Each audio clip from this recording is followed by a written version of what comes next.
ना अंकित नीचे लाते समय ऐसे ही नहीं बैठो बैठो ऐसे बैठो ऊपर मुट्ठी बन के ऐसे खुला है थोड़ा जब नीचे लाते ऐसे बिल्कुल नीचे पे लाइए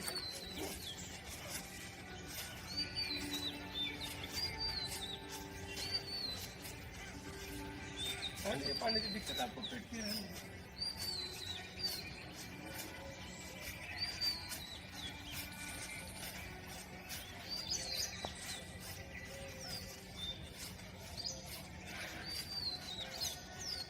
चलो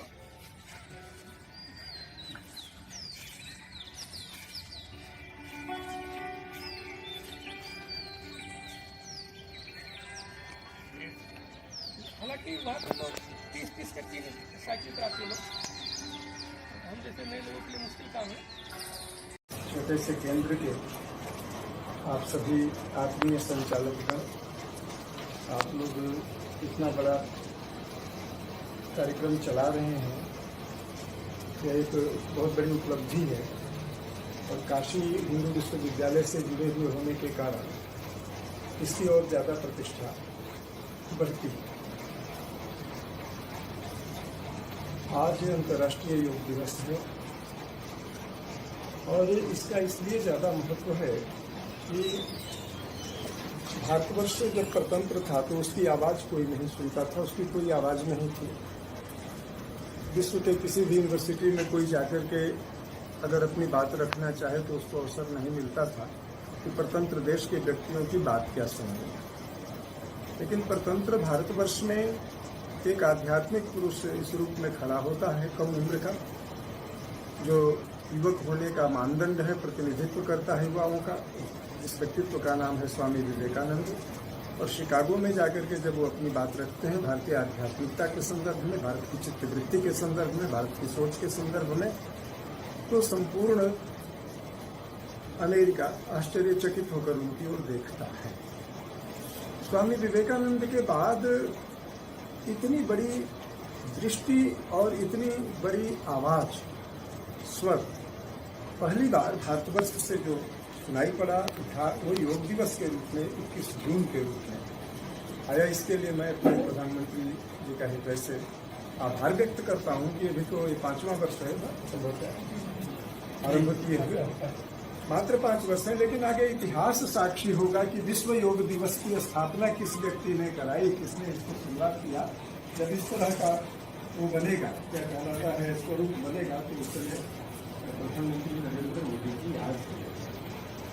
लेकिन जैसा कि हमने अभी मालवीय भवन में भी इस विषय को रखा कि विश्व योग दिवस एक दिन में तैयार नहीं हुआ, उसके पीछे एक बहुत लंबी कड़ी लगी रही, जिसमें हम स्वामी विवेकानंद जी को लेते हैं। और सबसे ज़्यादा जो महत्वपूर्ण आरंभिक योगदान था वो श्री श्री अरविंद का था, जिन्होंने डिवाइन लाइफ लिखा, थॉट्स एंड ट्रेडिशंस लिखा, और भी अनेक, उन्होंने सावित्री जैसा महान काव्य अंग्रेजी में लिखा, अंग्रेजी की भाषा थी।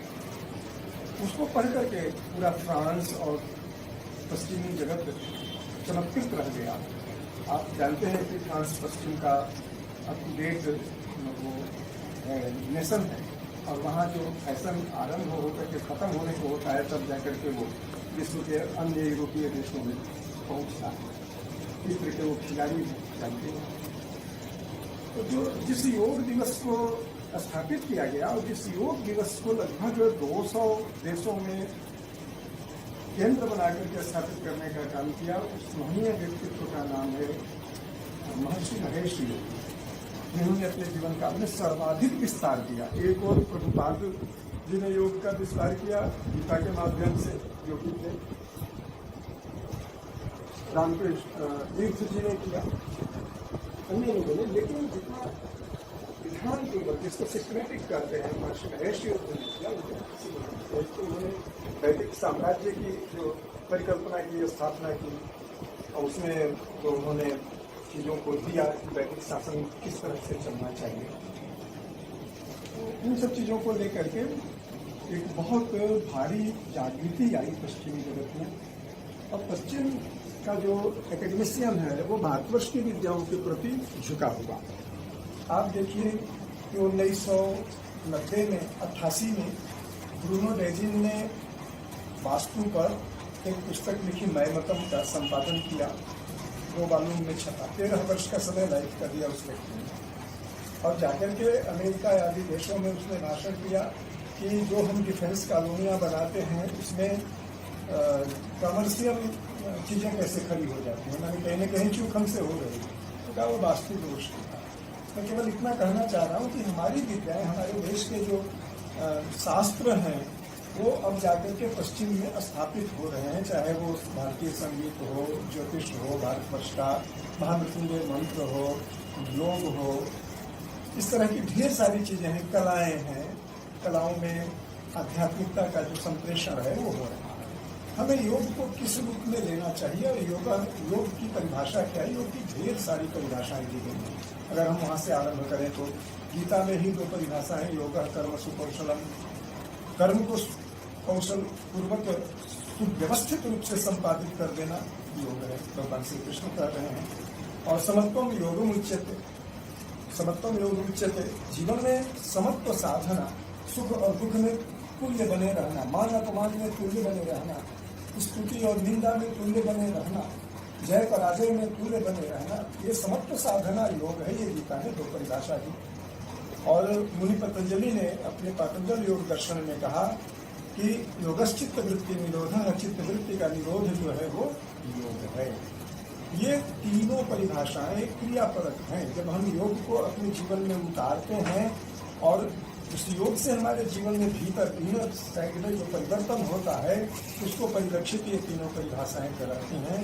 लेकिन योग का असली अर्थ यह है जो धूल से आच्छन्न, जो केचुल से आच्छन्न जैसे सर्प होता है, धूल से आच्छन्न जैसे दर्पण होता है, और त्वचा से आच्छन्न जैसे गर्भ में जीव होता है, उसी तरह से जो कारण शरीर में चित्त वृत्तियों से, कारण शरीर में पूर्व जीवन के कर्मों से जो आत्मा आच्छादित होकर के अपने को विस्मृत हो जाती है कि मैं आत्मा हूँ, अपने को शरीर समझने लगती है, उस आत्मा को जागृत करके परमात्मा से जो जोड़ दे, योग माने जोड़ना, युज धातु से जोड़ दे, उसे योग कहते हैं। आत्म दर्शन से परमात्मा तक की प्राप्ति के संसाधन का नाम योग है।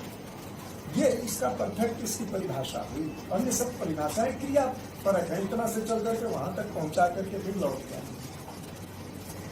इस समय देश में योग की पुस्तक के रूप में सर्वाधिक सुप्रसिद्ध पुस्तक जो है पातंजल योग दर्शन है, जिसमें 4 पाद हैं, समाधि पाद है, साधन पाद है, कैवल्य पाद है, और ऐसे करके 4 पाद, इसमें 4 चैप्टर है, 4 चैप्टरों में पूरा दिया।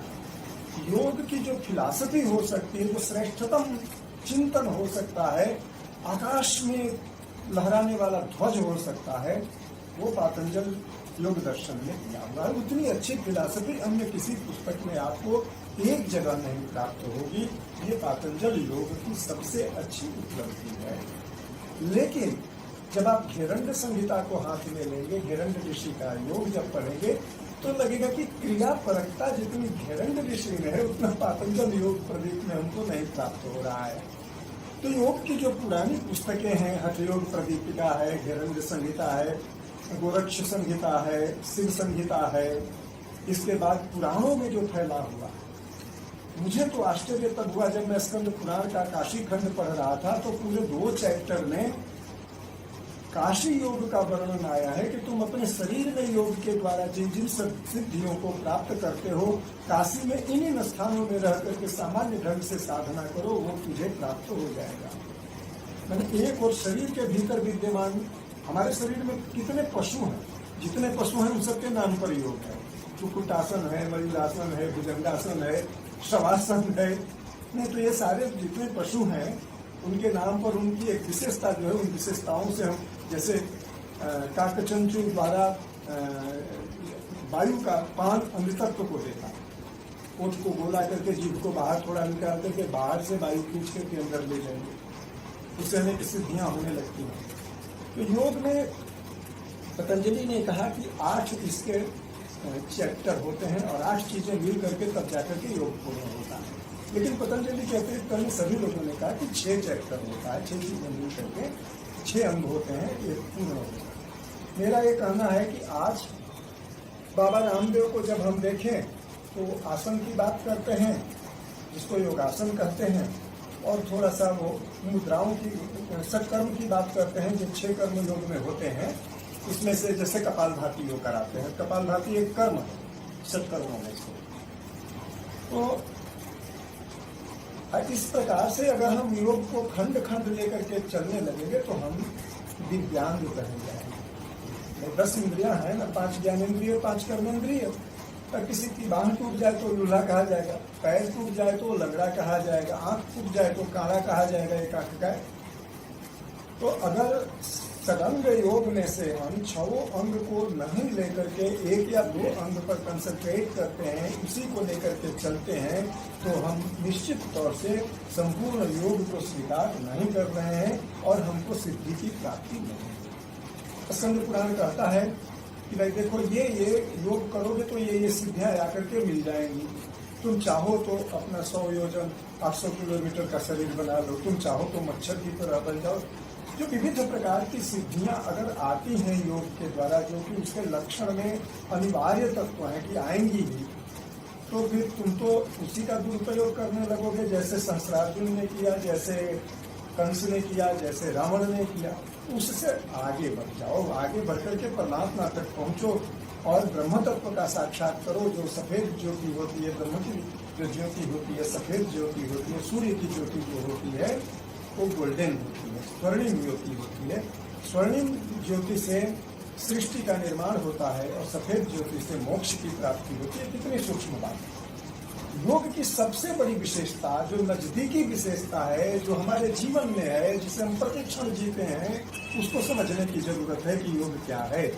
1 मिनट में 15 श्वास लेना योग है। 1 मिनट में 14 श्वास लेना महायोग है। 1 मिनट में 13 श्वास लेना। 1 श्वास कम होगा 1 मिनट में, 15 से 25 वर्ष की आयु बढ़ जाएगी। माँ के गर्भ में जब व्यक्ति आता है तो उसकी आयु 125 वर्ष तय रहती है। गर्भ में जो कालखंड बीतता है वो बाहर के कालखंड से ज्यादा तेजी से बीतता है। ये जो 10 महीना जो माँ के गर्भ में 10वें महीने में बालू पैदा हो जाता है, 9 महीना जो माँ के गर्भ का होता है, कईयत बालू 10 से 12 वर्ष का बाहरी कालखंड उसमें बीत जाता है। काल की अवधारणा जैसा आइंस्टीन कहता है, जैसा विज्ञान भी मानता है कि अलग अलग लोगों में अलग अलग स्पेस में टाइम की अवधारणा बदल जाए।